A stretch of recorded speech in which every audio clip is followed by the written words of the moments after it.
समर्थ. स्वागत आहे तुमचं माझ्या YouTube चॅनल मध्ये. आजचा दिवस तुम्हाला खूप छान सुख समाधानाचा आणि आनंदाचा जाऊ देत ही स्वामींच्या चरणी प्रार्थना करते आणि आज या नवीन व्हिडिओला सुरुवात करते. तर बघा मित्रमैत्रिणींनो, उद्या वर्षातील शेवटची संकष्टी चतुर्थी आहे आणि या संकष्टी चतुर्थीला मार्गशीर्ष संकष्टी चतुर्थी देखील या नावाने सुद्धा ओळखलं जातं.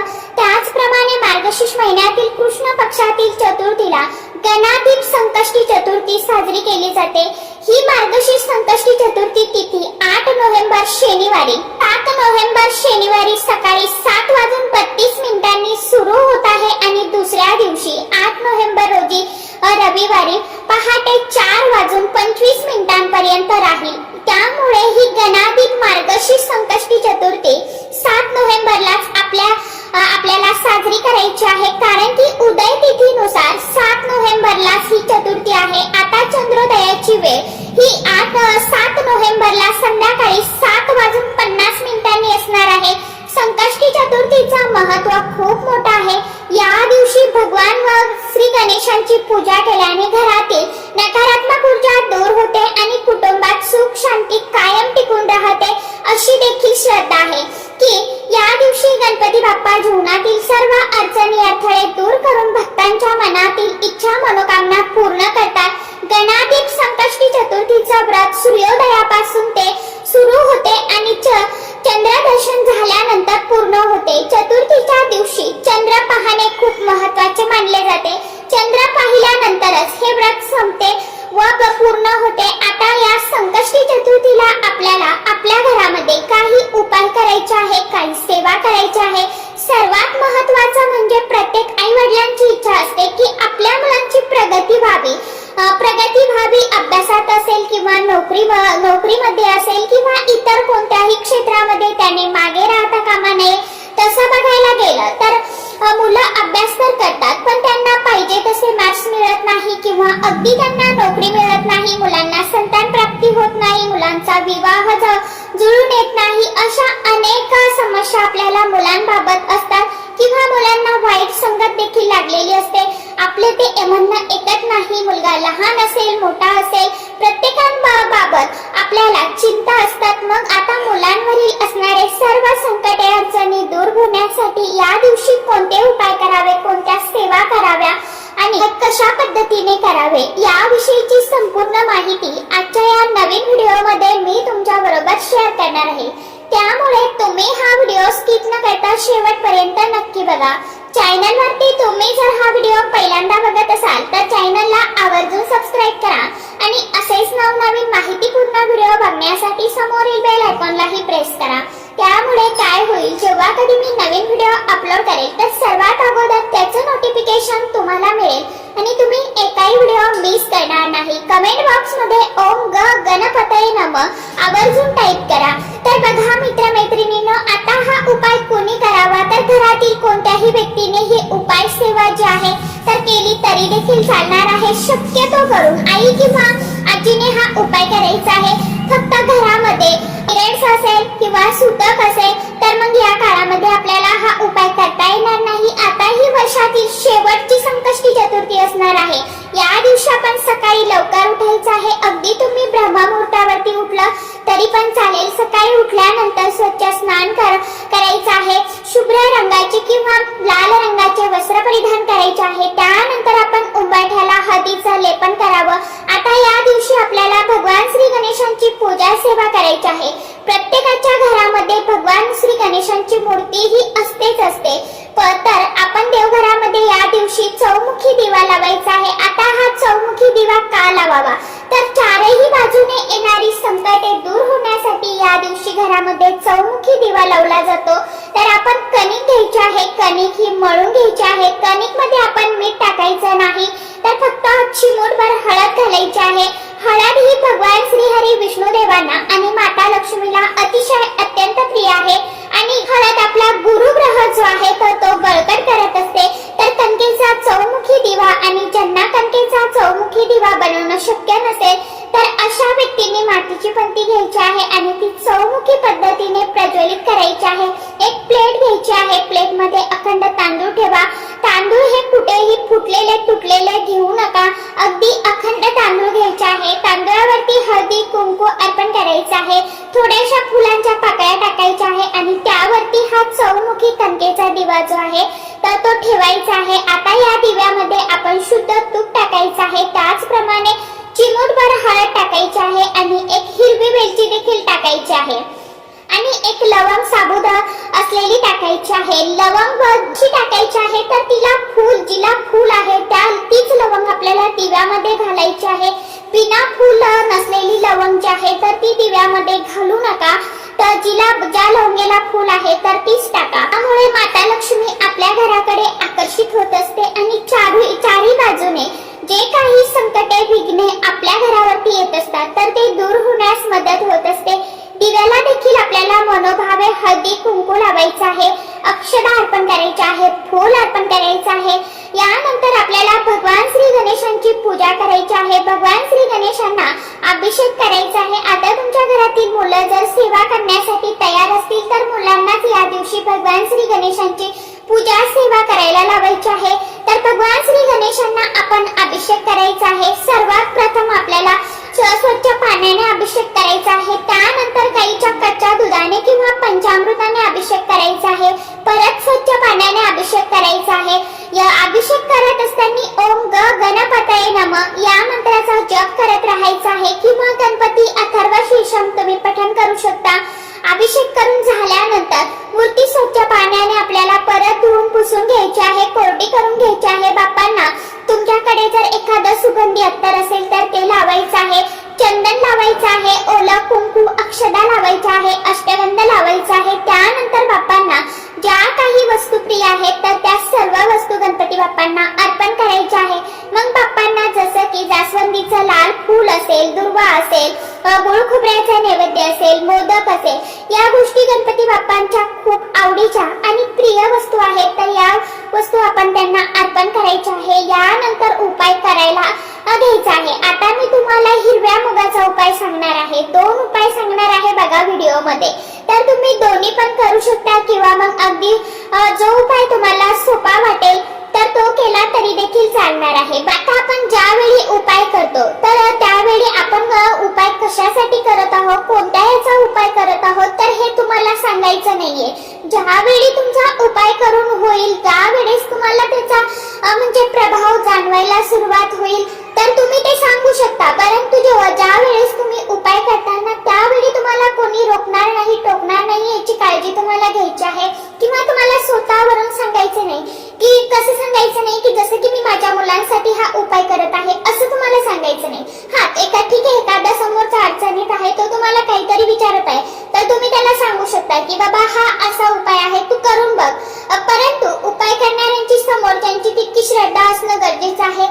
तो किती मनापासून उपाय करतो हे देखील तितकंच गरजेचं आहे. म्हणून उपाय जे असतात सेवा तुम्ही सांगू शकता कोणाला, पण उपाय जे असतात तर शक्यतो ते गुप्तपणे करायचे. जोपर्यंत आपल्याला कोणत्याही उपायांचा सेवेचा लाभ मिळत नाही किंवा आपल्याला त्याचा काही रिझल्ट जाणवत नाही तोपर्यंत इतरांसोबत शेअर करत जाऊ नका, सांगत जाऊ नका की मी यासाठी हा उपाय केला होता. ज्यावेळी तुम्हाला त्या उपायांचा लाभ होईल त्यावेळी तुम्ही सांगू शकता, तरच त्याचा रिझल्ट जो आहे तर तो तुम्हाला येईल. आता आपण जो काही उपाय करणार आहोत त्याबद्दल आपण कोणाला सांगायचं नाही, अगदी आपल्या जवळची व्यक्ती असेल, नातेवाईक असेल, कारण भरपूर वेळा आपण कोणाला तरी सांगतो मग आपण जो काही उपाय केला, सेवा केली तर ती सफल होत नाही. कारण की प्रत्येक व्यक्तीला आपल्या मुलांबद्दल आपल्याबद्दल चांगलेच वाटते असे नाही. त्यांच्यामध्ये असणारी जी काही नकारात्मकता असते ती देखील आपल्या घरामध्ये कुठेतरी प्रवेश करत असते आणि आपल्या मुलांची, घराची, पतीची प्रगती कुठेतरी खुंटत असते. तर आता 108 हिरवे मूग जे आहेत तर ते घ्यायचे आहे. हे एखाद्या आपण छोट्या वाटीमध्ये काढून घ्या, प्लेटमध्ये काढून घ्या. त्यानंतर आपण हिरव्या रंगाचंच कापड घ्यायचं आहे. आता हिरव्या रंगाचं कापड अगदी हाता एवढं हिरव्या रंगाचं कापड जे आहे तर ते घेतलं तरी चालेल, पण छोटंसं का होईना कापडच घ्या हिरव्या रंगाचं. आपल्याला गणपती बाप्पांसमोर ठेवायचा आहे. हिरवा रंग हा बुध ग्रहाला दर्शवत असतो, तसेच हिरवा रंग हा भगवान श्री गणेशांना अतिशय अत्यंत प्रिय रंग आहे. जितका लाल रंग प्रिय आहे तितकाच हिरवा रंग देखील प्रिय आहे गणपती बाप्पांना. त्यामुळे आपण हिरव्या रंगाचंच कापड घ्यायचं आहे. आता हिरवे मूग आपण हातामध्ये घ्यायचे. एक मूग आपण हातामध्ये घ्यायचा आणि म्हणायचं की ओम गणपतये नमः या मंत्राचा जप करायचा आणि त्या हिरव्या मुगाचा दाणा जो आहे तर तो हिरव्या कपड्यावरती गणपती बाप्पांसमोर ठेवून घ्यायचा. परत एक मुगाचा दाणा हातामध्ये घ्यायचा. ओम ग गणपतये नमः या मंत्राचं तुम्हाला असं करून तुम्हाला 108 हिरवे मुग जे आहेत तर ते हिरव्या कपड्यावरती ठेवायचे आहे. यानंतर याची पोटली बांधायची. त्याप्रमाणे तुम्हाला पोटलीला त्या हळदी कुंकू अक्षदा अर्पण करायच्या. फूल असेल तर फूल अर्पण करायचं. धूप दीप ओवाळून घ्यायचा आणि त्यानंतर ही पोटली आपल्या उजव्या हातामध्ये घ्यायची. यानंतर आपली जी काय इच्छा मनोकामना आहे तर ती भगवान श्री गणेशांना सांगायची आहे.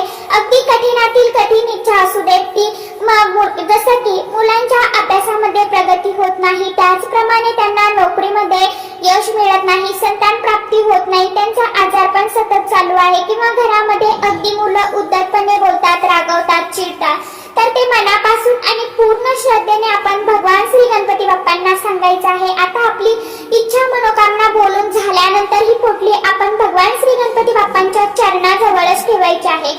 आता अगदी तुम्हाला 2 मुले असतील तर अशा प्रकारच्या 2 पोटली तुम्हाला बनवायच्या आहे.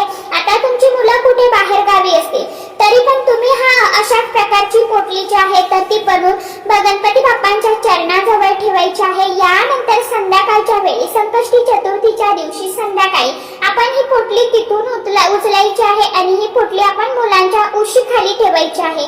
मुलं जिथे पण झोपतात तिथे उशीखाली ही पोटली ठेवू शकता किंवा अगदी जर तुमची मुलं बाहेर गावी परगावी शिक्षणासाठी कुठे असतील, नोकरीसाठी असतील तर मग घरामध्ये आल्यानंतर त्यांचा बाबा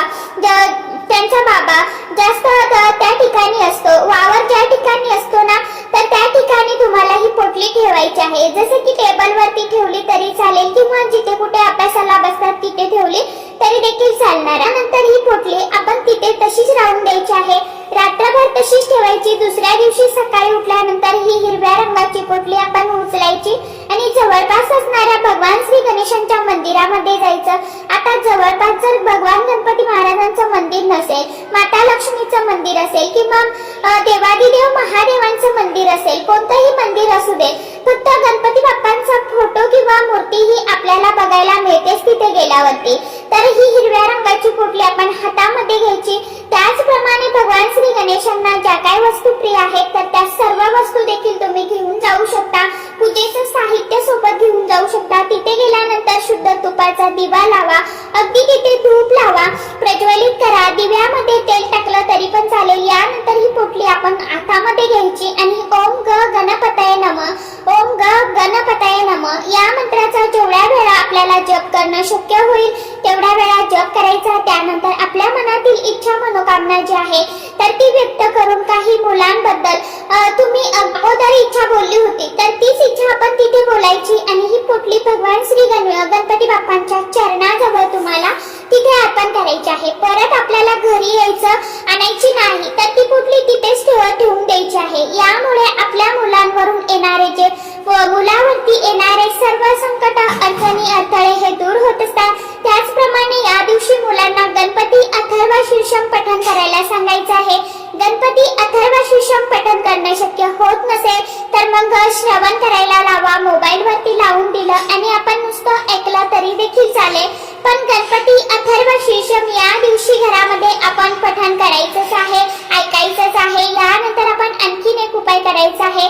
तर आपण आपला डावा हात आपल्या छातीजवळ ठेवायचा आहे, उजवा हात भगवान श्री गणेशाच्या कानाला लावायचा आहे आणि आपण म्हणायचं आहे ओम नमः शिवाय, ओम नमः शिवाय. हा भगवान देवादिदेव महादेवांचा मंत्र आहे आणि भगवान देवादिदेव महादेवांचा आदेश जो आहे तर ते गणपती बाप्पा कधीही मोडत नाही. त्यामुळे ओम नमः शिवाय म्हणायचं आणि त्यानंतर तुमची स्वतःची जी काय इच्छा मनोकामना आहे तर ती भगवान श्री गणेशांना सांगायची आहे. मग घरामध्ये पैसा येत नाही किंवा आलेला पैसा घरामध्ये स्थिर राहत नाही किंवा इतर काही अडचणी असतील तरी अगदी तुमचं घर होत नसेल, गाडी होत नसेल किंवा अगदी मुला-मुलींचा विवाह होत नसेल, जे काही आहे तर ते मनापासून आणि पूर्ण श्रद्धेने गणपती बाप्पांना सांगायचं आणि हे माझं काम लवकरात लवकर पूर्ण करा असं देखील गणपती बाप्पांना तुम्हाला सांगायचं आहे. यामुळे आपली कितीही कठीणातील कठीण इच्छा असेल तर ती गणपती बाप्पांच्या कृपेने नक्कीच पूर्ण होते. फक्त अगोदर आपण एकदा ओम नमः शिवाय या मंत्राचा 3 वेळा जप करायचा आहे आणि त्यानंतर आपली इच्छा मनोकामना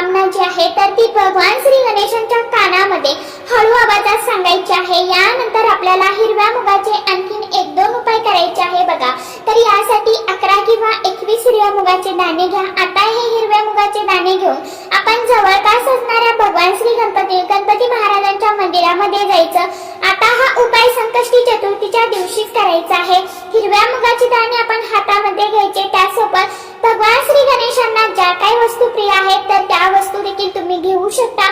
21 दुर्वांची जुडी असेल, गुळ खोबऱ्याचा नैवेद्य असेल, जास्वंदीचं फूल असेल, लाल गुलाबाचं फूल असेल, मोदक असतील, या सर्व वस्तू गणपती बाप्पांना अर्पण करायचे आहे आणि नमस्कार करायचा आहे। हिरव्या मुगाचे दाणे हातामध्ये घ्यायचे, ओम ग गणपतये नमः या मंत्राचा 108 वेळा जप करायचा। त्यानंतर गणपती अथर्व शीर्षम देखील तुम्ही पठण करू शकता, किंवा तिथे पठण करणं शक्य नसेल तर मग घरी येऊन पठण केलं, श्रवण केलं तरी पण चालणार आहे। आपण ओम ग गणपतये नमः या मंत्राचा 108 वेळा जप करायचा। जप करून झाल्यानंतर ते हिरवे मूग आपण बाप्पांच्या चरणाजवळ अर्पण करायचे आहे आणि चरणाजवळ अर्पण केल्यानंतर तुम्हाला नोकरी किंवा व्यवसायामध्ये ज्या काही अडचणी अडथळे येत असतील तर त्याबद्दल गणपती बाप्पांना तुम्हाला सांगायचं आहे। जसे की मनासारखी नोकरी मिळत नसेल, नोकरीमध्ये प्रमोशन मिळत नसेल, किंवा एखादा व्यवसाय आहे तर तो व्यवसाय बंद पडण्याच्या मार्गावरती आला आहे। जसं की तुमची जी काय समस्या असेल ती तुम्हाला सांगायची आहे। फक्त सांगणं इतकंच आहे की उपाय करत असताना पूर्ण श्रद्धेने आणि मनापासून करा। जितका तुम्ही श्रद्धेने आणि मनापासून उपाय कराल तितक्या लवकर त्याचं फळ जे आहे तर ते तुम्हाला पटकन मिळणार आहे। काहींना आता एवढंही सांगते की काहींना वेळ लागेल, काहींना लवकर रिझल्ट जाणवायला सुरुवात होईल। तर सांगितल्याप्रमाणे उपाय करून बघा, बस थोडा संयम ठेवा। एक ना एक दिवस केलेल्या सेवेचं फळ जे आहे तर भगवंत आपल्याला नक्कीच देत असतो। सांगितल्याप्रमाणे नक्की उपाय सेवा करून बघा। कमेंट बॉक्स मध्ये ओम ग गणपतये नमः आवर्जून लिहा आणि व्हिडिओला कृपा करून एक लाईक करत जावा। एकदा तुम्ही व्हिडिओ बघता पण लाईक करत नाही तर लाईक करत जावा। लाईकने काही होत नाही, फक्त व्हिडिओ समोरच्यांपर्यंत पोहोचत असतो। तर चला, आजच्या व्हिडिओमध्ये इतकीच माहिती होती। कशी वाटली नक्की सांगा। व्हिडिओ आवडला तर चॅनलला आवर्जून लाईक, शेअर, सबस्क्राईब आवर्जून करा। परत भेटूया नवीन माहिती सोबत, नवीन व्हिडिओ सोबत। तोपर्यंत सर्व माझ्या YouTube परिवाराला श्री स्वामी समर्थ।